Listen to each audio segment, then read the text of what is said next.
IIT JEE और NEET के लिए इस प्रश्न में आप यहाँ पे देख पा रहे हैं कि यहाँ पर TIR को यानी टोटल इंटरनल रिफ्लेक्शन को दिखाने की कोशिश किया गया है। तो यहाँ पर एक मीडियम है ऊपर जिसका रिफ्रैक्टिव इंडेक्स जो है N2 है और नीचे एक मीडियम है इसका रिफ्रैक्टिव इंडेक्स N1 है। अब लाइट जो है N2 से N1 में रिफ्रैक्शन के थ्रू आने की कोशिश कर रहा है। ऐसे में एक खास एंगल पर नॉर्मल से अगर लाइट को इंसिडेंट कराया जाए, ये है नॉर्मल,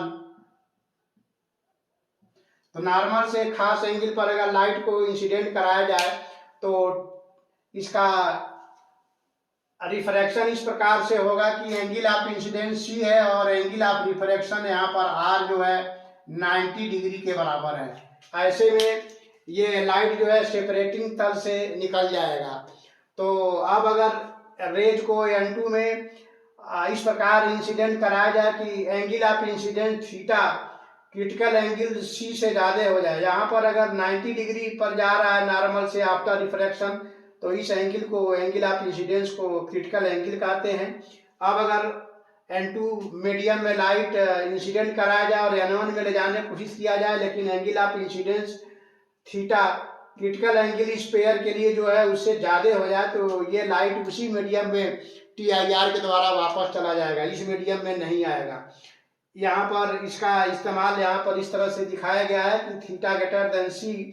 तो ऐसे में दोनों तरफ जब यहाँ पर हम साइन लेंगे तो ये होगा sine theta greater than sine C, और साइन C की वैल्यू यहाँ पर होगा 1/n रिफ्रैक्टिव इंडेक्स, और रिफ्रैक्टिव इंडेक्स n को लिखा जाएगा 1/n2/n1। तो N2 चूंकि ज़्यादा है तो इसको यहाँ पर N2/n1 1 करके लिखा जाएगा, तो ये हो जाएगा 1/n2/n1 और ये हो जाएगा n1/n2। तो इस प्रकार N2 अगर N1 से ज़्यादा है तो रेज इसमें थीटा एंगल पर इंसिडेंट हो रहा है, और थीटा जो है क्रिटिकल एंगल N2-N1 पेयर के लिए क्रिटिकल एंगल C से अगर ज़्यादा है तो लाइट थीटा एंगल पर इंसिडेंट होने पर इसी मीडियम में रिफ्लेक्ट हो जाएगा। इसको TIR कहते हैं और उसका ये कंडीशन है। इसी कंडीशन का इस्तेमाल करके यहाँ पर आप देख पा रहे हैं कि इंडोस्कोपी एक डिवाइस बनाया गया है। इस इंडोस्कोपी डिवाइस के द्वारा इंसान के इंटेस्टाइन में अंदर कहीं जो भी जख्म या अल्सर है उसको देखने की कोशिश किया जाता है।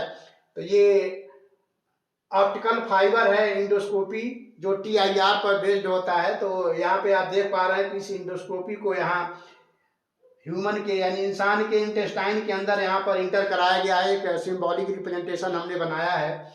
तो इंडोस्कोपी के इस अंतिम छोर पर एक बल्ब जलता है और इस इंडोस्कोपी में जो ऑप्टिकल फाइबर इस्तेमाल होता है उसमें अंदर का रिफ्रैक्टिव इंडेक्स N2 है, बाहर जो क्लैडिंग किया गया है, जो ट्रांसपेरेंट लेप लगाया गया है, उसका रिफ्रैक्टिव इंडेक्स N1 है।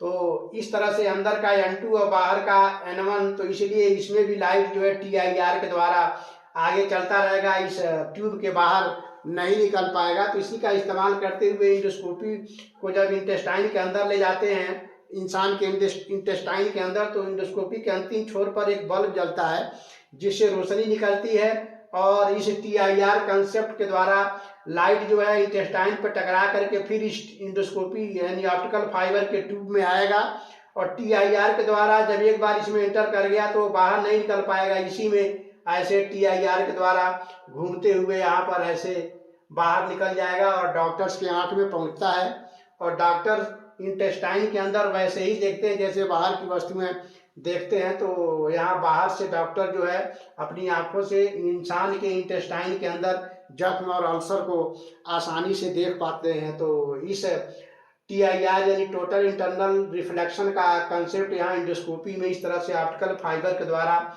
इंसान के इंटेस्टाइन के अंदर का जख्म और अल्सर और बाकी और कैंसर वगैरह देखने में इस्तेमाल होता है। तो हम समझते हैं ये एक्सप्लेनेशन आप काफ़ी अच्छे से समझ पाए होंगे। तो फिर मिलते हैं नेक्स्ट वीडियो में किसी और क्वेश्चन के साथ। तब तक के लिए थैंक यू।